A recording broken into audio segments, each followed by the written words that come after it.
नाही जाणार, कमर खाली नाही जाणार. 2 आणखी कडक झाला, बिलकुल नाही. आणि 3 खुर्चीला हात. मित्रांनो, आता तुम्हाला असं वाटेल की ज्या मुलाला बॉटल जमली नाही नकारात्मक सूचना दिल्यामुळे, त्याला सकारात्मक सूचना दिल्या, पॉझिटिव्ह सजेशन दिलं तर काय होऊ शकतं? मित्रांनो, तुम्ही जादूगारांचे शो पाहिले असतील.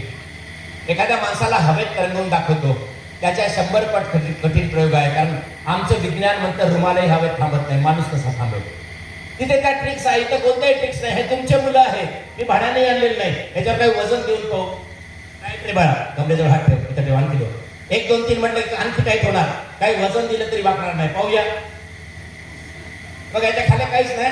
टाईट रे, आणखी कमर पण टाईट, बिलकुल नाही वाकणार. खुर्ची नाही पडणार याची काही तरी कुठं टाईट नाही नाही नाही नाही. टाळ्या वाजून स्वागत करा.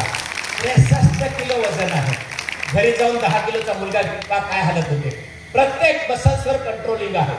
जर सकारात्मक मी आधी सांगितले, झोपलेलेही नाही आणि जागेही नाही. आपल्या मेंदूची एक्स्ट्रा एनर्जी, जी जास्तीची शक्ती आहे, ती वापरता येते या काळात. आणि मग आयुष्यात पुढे जाता येतं. मी आधी सांगितलं, माझ्या गावात 4थ्या वर्गापर्यंत शाळा आहे.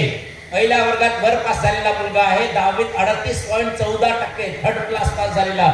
IAS लोकांना ट्रेनिंग देतो. का देत असेल? उशिरा कळलं, मग काय करायला पाहिजे. म्हणून सांगतो की तुमच्या आई मुलांना, हे सगळे मुलं हुशार आहेत, त्यांची खुर्ची खाली घे बाळा, कमरवर घे, बसता येईल बसता येईल. खूप खुर्चीत बस, स्लीप, बस बसता येतं, बस नीट बस, साऊंड स्लीप अँड गुड. पाय खाली घे, त्याला दुसऱ्या खुर्चीत ठेवा. मित्रांनो,